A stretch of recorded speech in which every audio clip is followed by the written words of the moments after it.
Esta é a história de quase 17 anos de governo bolivariano na Venezuela. Ela começa com a dissolução do Congresso, a extinção do Senado Federal e a convocação de uma Assembleia Constituinte, que recriou as normas jurídicas do país à imagem e semelhança de Hugo Chávez. Neste período, a nossa vizinha Venezuela tornou-se a campeã mundial de inflação, 68% em 2015. As enormes filas nas ruas de Caracas e das principais cidades do país fazem parte da vida do venezuelano. Mira, estou fazendo cola desde ayer a meio-dia. ¿Para quê? Para 2 quilos de arroz. Mais nada. É a luta pela comida de todos os dias, que só pode ser comprada em pequenas quantidades e em dias específicos. A gente está passando hambre aqui em Venezuela.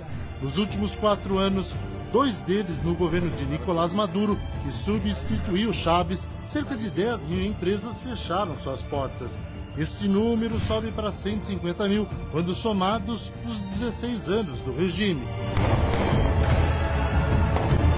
Um período de perseguições políticas que mantém presos líderes da oposição e intimida outros com ameaças constantes, chegando até os empresários, aqueles que não são vistos como confiáveis pelo governo. Te agredem, te matam, te sequestram. O sistema jurídico do país está todo dominado. O dado mais chocante é que mais de 60% dos juízes foram transferidos ou simplesmente demitidos. A justiça é vigiada de perto pelo regime. Os tribunais superiores da Venezuela são preenchidos por nomes da confiança do governo, garantindo o resultado das sentenças. Eu, neste momento, quero fazer o correto, perder o medo e dizer a verdade. Mais de 200 emissoras de rádio e TV foram tiradas do ar pelo governo desde que o poder foi assumido por Hugo Chávez. Quando não são fechadas, como aconteceu com a última emissora independente, a Globovision, acabam vendidas para amigos do regime. Ato contínuo, muda-se a linha editorial. No puedes decir la palabra desabastecimiento, no puedes decir barricadas, no puedes decir ni siquiera protestas pacíficas, simplemente protestas. O que é visto por muitos como uma síntese do regime bolivariano da Venezuela é um cenário tétrico. Embaixo do prédio do Serviço de Informação existe uma prisão subterrânea, sem janelas, sem qualquer entrada de ar natural, com celas de 6 metros quadrados. Lá esperam por um julgamento 2 líderes estudantis presos há mais de 1 ano. Não sabem qual é a acusação. O lugar onde estão é chamado a tumba. Não podem tomar aire, não podem tomar sol, não podem fazer absolutamente nenhuma atividade fora de su celda. É como que aislamiento total e definitivamente mecanismo de tortura, não? Estive agora na Venezuela pela 3ª vez. Durante 2 semanas, levantando toda a história de cerca de 17 anos de regime chavista, que conta a partir de agora, nesta série de reportagens, às vésperas de uma eleição que pode mudar a vida do venezuelano. Uma visão em donde se consiga, donde el venezolano pueda ir al supermercado, ¿verdad? Ou pueda ir al banco. Mas, assim como o governo domina o sistema jurídico do país, controla também todo o movimento eleitoral. A oposição resiste e quer acreditar numa vitória. Vamos acompanhar o dia a dia desse país nesta fase que pode ser histórica para o povo venezuelano. Estamos em Caracas, que se tornou uma das cidades mais violentas do mundo.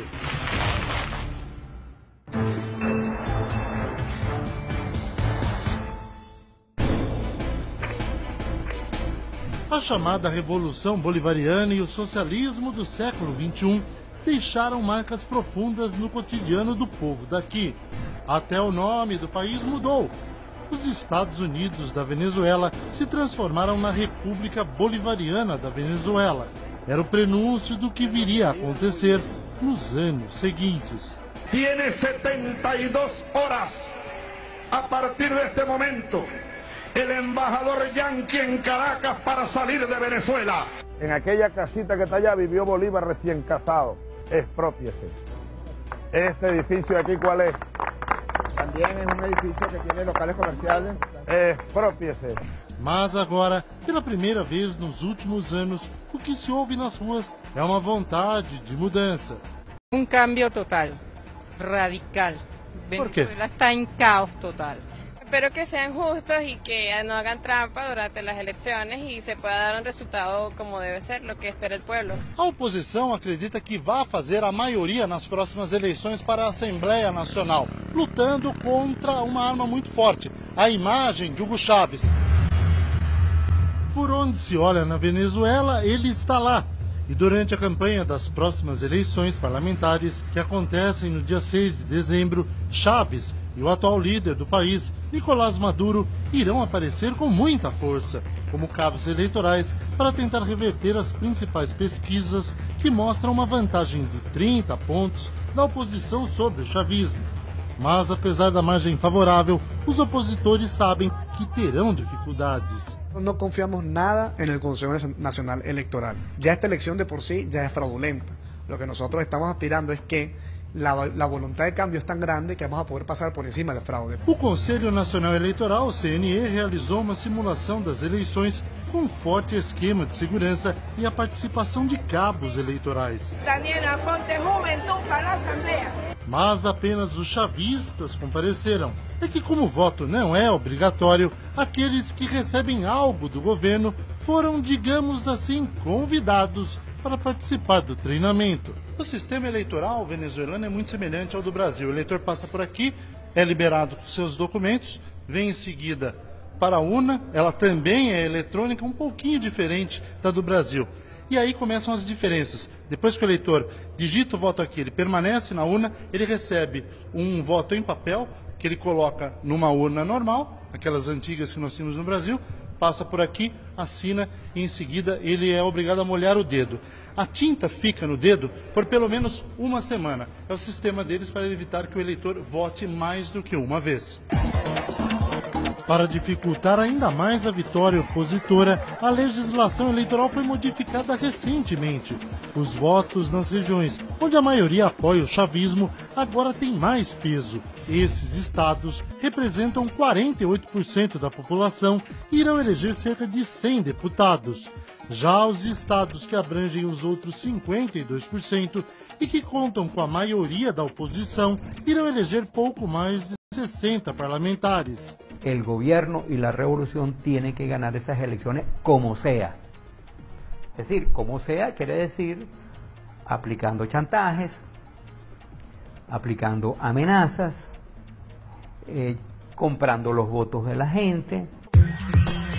Além disso, o presidente Nicolás Maduro também resolveu tomar outra medida. Proibiu a presença do observador escolhido pelo Brasil para acompanhar a votação, o ex-ministro Nelson Jobim. Uma coisa é o veto formal, não concordamos. Outra coisa é você operar no sentido de que as coisas não aconteçam, que corresponde ao que aqui você chama de veto em branco. Não vou mais, está encerrado o assunto.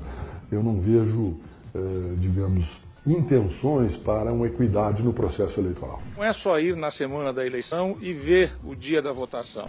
A questão é todo o processo eleitoral, se ele se deu de maneira igual, em condições iguais, com liberdade política para os partidos de situação e principalmente de oposição, e a liberdade da população em atuar também nas campanhas eleitorais. Pressionado, o governo decidiu aceitar uma missão de observação internacional isenta, mas sem direito a críticas ao sistema, o que preocupa a oposição. Nosotros le pedimos a Brasil que siga acompañando con los medios de comunicación, con la diplomacia internacional, con la presencia el día de las elecciones, para que en Venezuela se dé lo único que estamos pidiendo, unas elecciones limpias, unas elecciones justas, unas elecciones donde el pueblo pueda expresarse. Una dictadura disfrazada, o mejor dicho, una dictadura que pretende disfrazarse de democracia, un proyecto con una visión muy clara de dominación de la sociedad y que con la excusa de querer defender a los pobres lo que ha hecho es montarse en el poder nuestra economía y nuestro país y sobre todo los derechos humanos.